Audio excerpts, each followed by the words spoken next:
এক সাহাবী গরিব, তার ছোট্ট একটা ঘর বুখারীতে আছে।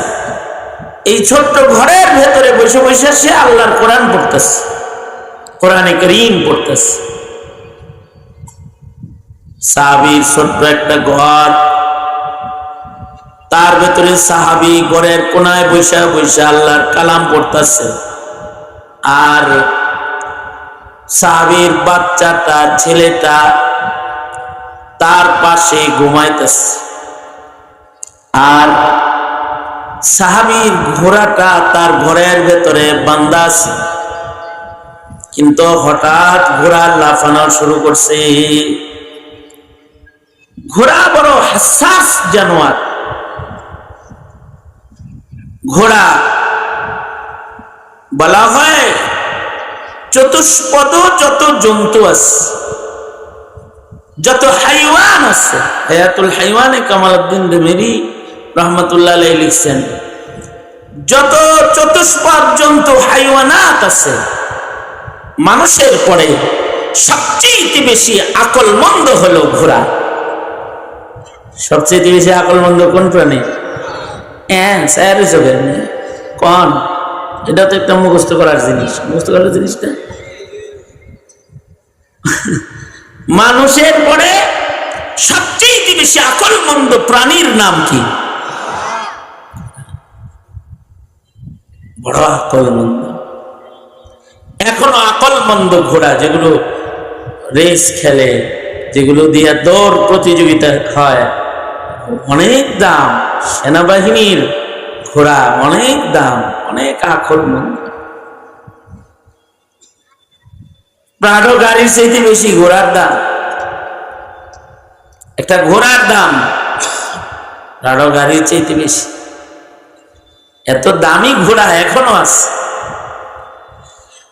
ওই যুগে মানুষের গাড়ি ছিল ঘোড়া। তখন তার চার চাকা ছিল না, চার পাওয়া ছিল।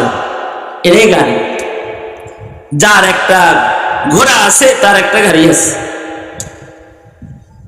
বড় হাসাস জানোয়ার, বড় সতর্ক, সতর্ক, খুব সতর্ক ঘোড়া।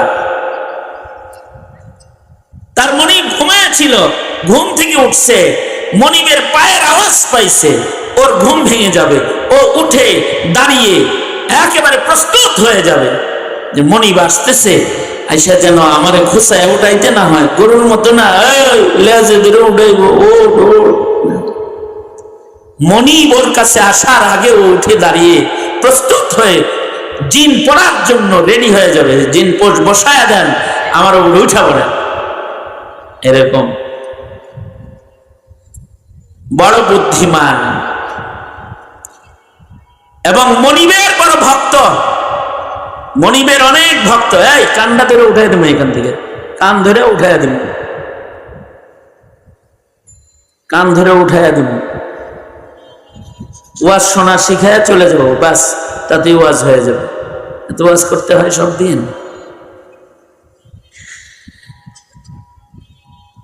মনিবের এত ফরমাবরদার ঘোড়া, মনিবের ফরমাবরদার, যে মনিব ওকে নিয়ে যুদ্ধে যায়।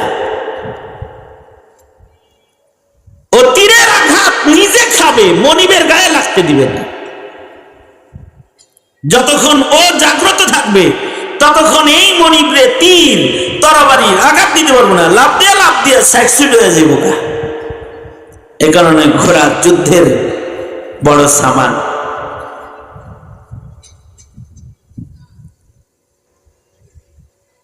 গাড়িও ব্রেক করলে অত তাড়াতাড়ি ব্রেক হয় না, ঘোড়া যত তাড়াতাড়ি ব্রেক হয়। এখনো ঢাকা শহরে পুরান ঢাকায় ঘোড়ার গাড়ি আছে। ঘোড়ার গাড়িতে পুরান ঢাকার লোকদের বিবাহ শাদী হয়। ওকে যদি 100 কিলোমিটার বেগে চালানো হয়, আর যদি পিঠে বসা মনিব হঠাৎ করে লাগাম টান দেয়, তো হঠাৎ দাঁড়ায় যাবে জায়গায়। ওর লাগামের টান দেওয়াতে ওর নাক ফেটে রক্ত বের হয়ে যাবে।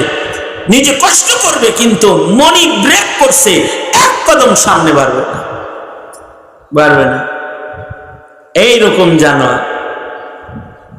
এ কারণে তা আল্লাহ তাআলা এই ঘোড়ার কসম খাইছে কোরআন শরীফে, ওয়াল আদিয়াতি দবহা ফাল মুরিয়াতি কদহা ফাল মুগীরাতি সুবহা ফাআসারনা বিহি নাকআ ফাওয়াসাতনা বিহি জামআ। এইগুলা কসম খায় দেয় কয় কি, ইন্নাল ইনসানা লিরাব্বিহি লাকানুদ। মুবালাগা, লামে তাকিদ, আবার ইন্না। মানুষ বড়ই নাশকর, মানুষ নাশকর। এটা বলতে যে ঘোড়ার কসম খাইছে সবগুলা।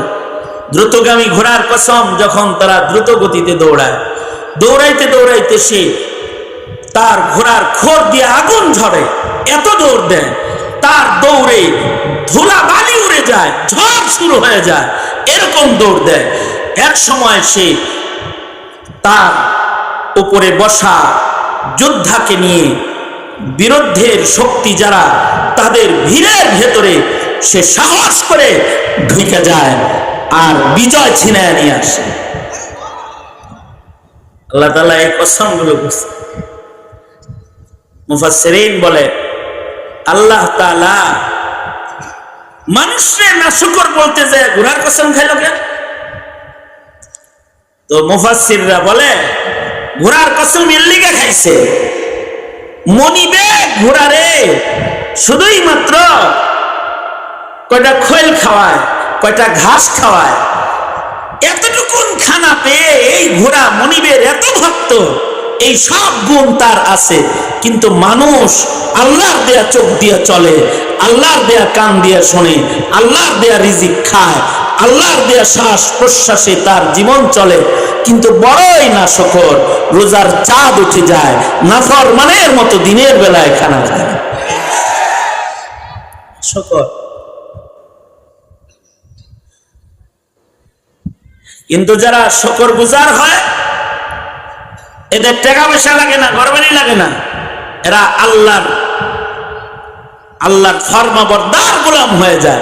তখন ওদের ঘর লাগে না, কিন্তু ওরা অনেক দামি হয়। তো এই ছোট্ট একটা ঘরে সাহাবী বয়ে বয়ে কোরআন পড়তেছে। এখন তো রাজমহলে গান আছে, কোরআন নাই। ছোট্ট ঘরের ভেতরে সাহাবী, বুখারী শরীফের ভিতরে আছে, সাহাবী কোরআন পড়তেছে, বাচ্চাটা পাশে আছে, ঘোড়া লাফাইতেছে।